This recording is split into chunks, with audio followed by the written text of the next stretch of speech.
After 10 grueling years of war, a victorious king stood in the burning ashes of Troy. He witnessed destruction and the limits of human ambition. Now, Odysseus had one single simple desire. He wanted to go home. The voyage back to his kingdom should have taken a few weeks. Instead, fate intervened, turning a brief trip across the Aegean Sea into a punishing 10-year wandering. This journey is the foundation of the Odyssey. Attributed to the poet Homer, this epic is a work of staggering historical weight, echoing through nearly 3,000 years of human culture. Odysseus and his men set sail expecting a straightforward return. Very quickly, the world turns dangerous and unpredictable, forcing them to rely on pure psychological endurance rather than simple navigation. The epic functions as a study of endurance, illustrating the toll of fighting against forces that systematically prevent a man from returning to the life he once knew. The psychological threats begin almost immediately in the land of the Lotus Eaters. The men who taste the lotus experience a complete disillusion of memory. They forget their families, their homes, and their purpose. For Odysseus, forgetting why you left is a fate worse than physical death. Soon after, they are trapped by the monstrous Cyclops, Polyphemus. Watching his companions being devoured, Odysseus realizes his sword is useless here. He relies entirely on his intellect, blinding the creature and deceiving him with a false alias, Nobody. But his cunning is overshadowed by his fatal flaw, hubris.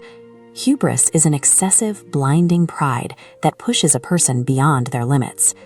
As they escape, Odysseus arrogantly shouts his true name. Because the Cyclops is the son of the sea god Poseidon, this single act of pride curses the rest of his journey. This map shows the agonizing near miss that follows. Gifted a bag containing all the storm winds by the island of Aeolus, the crew has a clear, smooth route. Ithaca is right in front of them. Then suspicion and greed take over. His men open the bag while Odysseus sleeps. The released storms instantly blast them all the way back across the sea, erasing years of progress and seconds. The most dangerous obstacles to survival are rarely the monsters waiting in the dark. The real threat is internal human weakness and sabotage. Next, they encounter the enchantress Circe, who transforms men into animals. With divine intervention, Odysseus resists her magic. Comfort tempts him to stay, but he eventually leaves, recognizing that remaining in safety is another way of erasing his identity. He is then forced to descend into the underworld. Speaking with fallen heroes and lost souls, he learns a grim truth. Earthly glory fades quickly, and even the most legendary warriors are eventually reduced to shadows. Returning to the living world, he faces unavoidable horrors. He binds himself to the mast of his ship to survive the sirens, whose voices promise ultimate truth but deliver certain death. He navigates the deadly strait between Scylla and Charybdis. Eventually, the ocean claims everything. He loses his ship and every single man in his crew. Washed ashore on Calypso's island with absolutely nothing, he faces the ultimate temptation. He is offered a painless, immortal eternity, yet he refuses it entirely. Surviving physical destruction and achieving immortality are completely meaningless if the life saved does not belong in its rightful home. While Odysseus battles the sea, Penelope fights a very different war back in Ithaca. Surrounded by aggressive suitors trying to claim the throne, she holds them off using quiet intelligence and incredible patience. She promises to choose a husband only after finishing a burial shroud. She weaves it by day and unspools her work entirely by night. This clever delaying tactic perfectly mirrors the cunning her husband uses to survive out on the water. Meanwhile, their son Telemachus struggles to grow up. He is trying to forge his own identity and step into manhood while living entirely in the shadow of an absent, legendary father.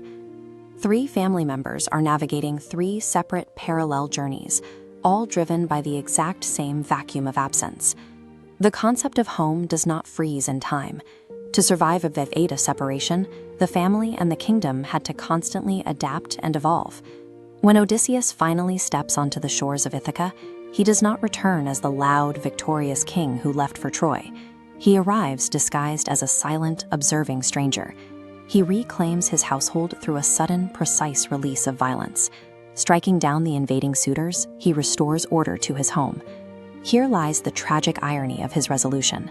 The man who finally reunites with his family is a completely different person than the one who left. He has endured and lost entirely too much to remain unchanged. It asks a philosophical question that still echoes today. What does it actually mean to belong somewhere after the world has irrevocably changed you? The poem suggests that the journey's true weight is not the distance traveled, but the deep psychological transformation required to become a person worthy of returning home.